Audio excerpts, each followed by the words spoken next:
वक्त कभी रुकता नहीं, तो चले वक्त के साथ, देखते रहे हर वक्त द टाइम्स नेशन 14। आदाब, नमस्ते, सलाम। मेरा नाम अतहर काज़मी और आप देख रहे हैं द टाइम्स नेशन 24। आज लखनऊ में एक खास प्रोग्राम को मुनक्किद किया गया जिसका उन्वान था जंग आज़ादी में मुसलमानों का किरदार। और इस किरदार पर तमाम लोगों ने रोशनी डाली और ख़ास तौर से आज उन लोगों तक ये पैगाम पहुंचाया जो मुसलमानों के किरदार खुशी करते हैं। और आज के इस दौर में जहां बहुत सारी चीज़ें निकल कर सामने आ रही हैं, 1857 से लेकर 1947 तक जो जंग आज़ादी लड़ी गई उसमें मुसलमानों का क्या किरदार था, इस पर गौर करने वाली बात है। पेश है एक खास रिपोर्ट। लखनऊ के यूपी प्रेस क्लब में हिंदुस्तान की जंग आज़ादी में मुसलमानों के किरदार के विषय पर एक सेमिनार का आयोजन किया गया, जिसमें सिविल सोसाइटी के अफराद के अलावा जाने माने इतिहासकार, प्रोफेसर्स और सियासत से जुड़े लोगों ने हिस्सा लिया और हिंदुस्तान की जंग आज़ादी में मुसलमानों की भूमिका पर रोशनी डाली। इस अवसर पर वक्ताओं ने अपनी अपनी तकारीर में कहा कि जिसने भी हिंदुस्तान की जंग आज़ादी का जरा सा भी इतिहास यानी तारीख पढ़ी होगी, वो इस आज़ादी की जंग में मुसलमानों की हिस्सेदारी, कुर्बानी और किरदार पर शक नहीं कर सकता और ना ही इनकार कर सकता है। इस अवसर पर सियासत के जरिए मुसलमानों की जंग आज़ादी में कुर्बानियों को मशकूक करने और मुसलमानों की हिस्सेदारी को ख़त्म करने की साजिश पर भी गहरी चिंता व्यक्त की गई। देखिए, भारतीय स्वतंत्रता संग्राम का इतिहास मुसलमानों के रक्त से सिंचित है, ठीक है।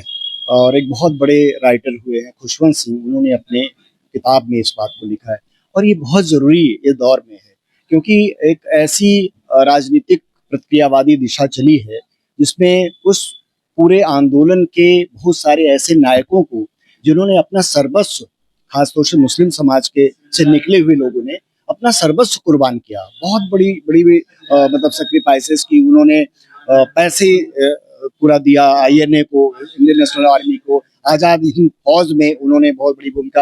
आप मौलवी अहमदुल्ला शाह का नाम सुना होगा। 1857 में जो लड़ाई 1780 में टीपू सुल्तान ने शुरू की थी और 1947 तक जो लड़ाई चली है, सैकड़ों साल तक जो आज़ादी की, सालों हिंदुस्तानी मुसलमानों का बहुत बड़ा मतलब उसमें योगदान है। जाहिर सी बात है, दुर्भाग्यपूर्ण है और मैंने ये पढ़ा है कहीं पे कि बहुत सारे ऐसे लोगों ने जो अपने सारी जमा पूंजी उस स्वतंत्रता आंदोलन में लगा दी और आज उनके परिवार के लोग, उनके वंश के लोग बहुत ही गरीब स्थिति में अपना जीविकोपार्जन कर रहे हैं, किराए के मकान में रह रहे हैं। तमिलनाडु में एक ऐसा परिवार है, नाम मुझे नहीं याद आ रहा है।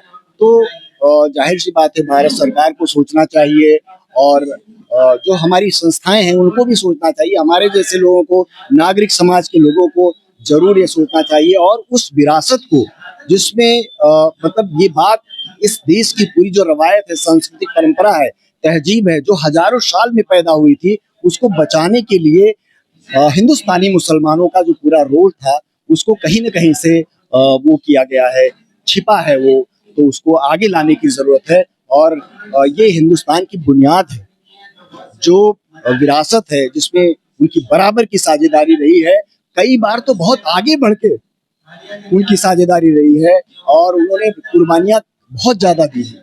तो इस बात को जनता के बीच में ले जाने की जरूरत है। एक बड़े मतलब इसमें अभियान चलाने की जरूरत है क्योंकि इसकी वजह से बहुत सारी दिक्कतें इस दौर में हो रही हैं। मुसलमानों का किरदार आप पूरे हिंदुस्तान में जंग आज़ादी में देख लीजिए आप। और हम तो ये कहते हैं कि जंग आज़ादी ही क्यों, पूरे 100 साल के, 90 साल के इतिहास को आप देख लीजिए। 1857, आप इनको 3 हिस्सों में बांट लीजिए। 1857 में जो क्रांति हुई उसकी अलग डिटेल है, उसके बाद 1920 तक जो हुई वो अलग है, और उसके बाद 1947 तक जिन लोगों ने अपनी बलिदान दिया, कुर्बानियाँ दी, वो अलग है। अगर हम पहले हिस्से की बात करें तो उसमें लखनऊ से दिल्ली तक आप जितना चाहे खंगोल डालें, आपको एक भी ऐसा शख्स नहीं मिलेगा, अगर आप किसी दूसरे फिरके का या मजहब का नाम लेंगे उसके साथ जुड़ा हुआ आपका नाम एक ज़रूर मिलेगा।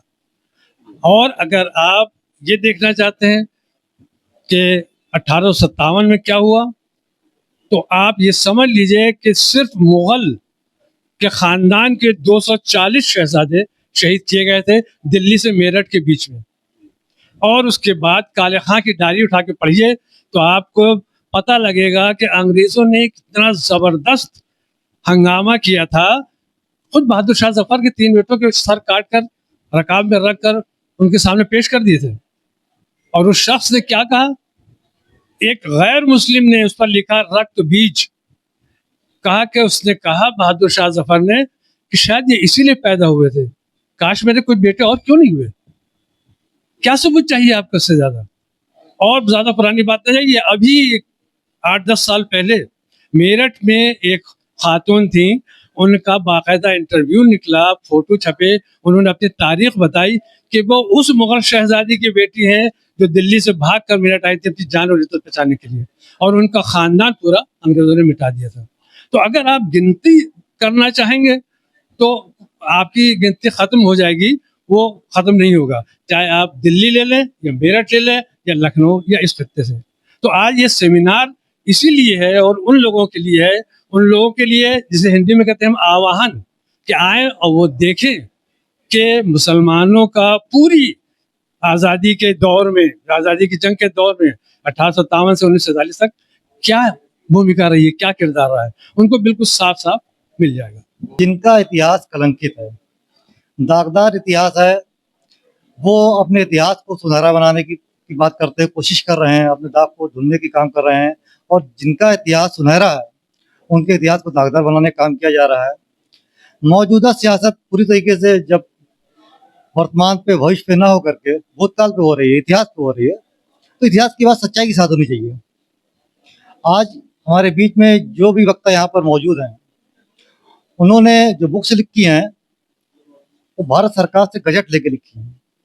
शहनवाज कादरी साहब ने बुक्स लिखी है, लहू बोलता है, वो भाजपा सरकार के दौरान उन्होंने गजट से नाम मांगे, उसके बाद किताब को लिखी है। और देश और दुनिया को सच्चाई सामने आना चाहिए कि हमारा इस देश की आज़ादी में क्या योगदान है। हमारे बुजुर्गों ने अपना सब कुछ इस देश की आज़ादी के लिए निछावर किया। और अफसोस की बात है, जिन लोगों ने अपनी मौका परस्ती जिनके डीएनए में है, जिन्होंने हमेशा अंग्रेज़ों की गुलामी की, अपने देश के स्वतंत्रता संग्राम सेनानियों में मुखबरी की, आज वो लोग सत्ता पे काबिज हैं और झूठ बोल करके आए। चाहे आजाद हिंद फौज जो उसमें नेताजी ने बनाई, और ऐसे भी आप अशफाकुल्ला खां, कल हम लोग काकोरी में थे, मैं जिला अध्यक्ष हूँ कांग्रेस का, हम लोग माल्यार्पण करने गए थे, कल कारगिल शहीदी दिवस था ना, विजय दिवस। मुझे लगता है कि उन्होंने बराबर अहम भूमिका निभाई देश को आजाद कराने में, और तमाम लोगों ने अपने जान की शहादत दी, फांसी पर भी मतलब फांसी की सजा उनको हुई, तो उनके योगदान को कमतर नहीं आंका जा सकता है। और उस समय हिंदू, मुस्लिम, सिख सभी लोगों ने मिलकर बढ़ चढ़कर लोहा लेने का काम किया अंग्रेजों का, और एक ऐसा माहौल बनाया कि पूरा देश जगा, और पूरा देश आम आदमी निकल के सड़कों पे आया, उसको जगाने का काम किया और अंग्रेजों को देश छोड़ने के लिए मजबूर किया। मुसलमानों का योगदान मेरे ख्याल से कोई ऐसा पहलू भारत के निर्माण में हुआ ही नहीं है जिसमें मुसलमानों ने बढ़ चढ़कर योगदान ना दिया हो। अगर पर्टिकुलर कोई वाकया पूछे तो मैं बता सकता हूँ, बाकी तो बड़ी लंबी कहानी है। तो वहीं इस अवसर पर ऐसे कई प्रोग्राम्स को दूसरे राज्यों और शहरों में भी किए जाने की अहमियत पर जोर दिया गया। आज लखनऊ का ये जो सेमिनार है, इसकी तमाम लोगों तक, प्रोग्राम के वसादत से लोगों तक पहुंचाना चाहिए, ताकि लोग इस बात को जान सकें कि मुसलमानों के किरदार का आईना किस तरीके से लोगों को दिखाया जा सकता है। अतर काज़मी की खास रिपोर्ट, टाइम्स नेशन 24। देखते रहें हर वक्त द टाइम्स नेशन 14।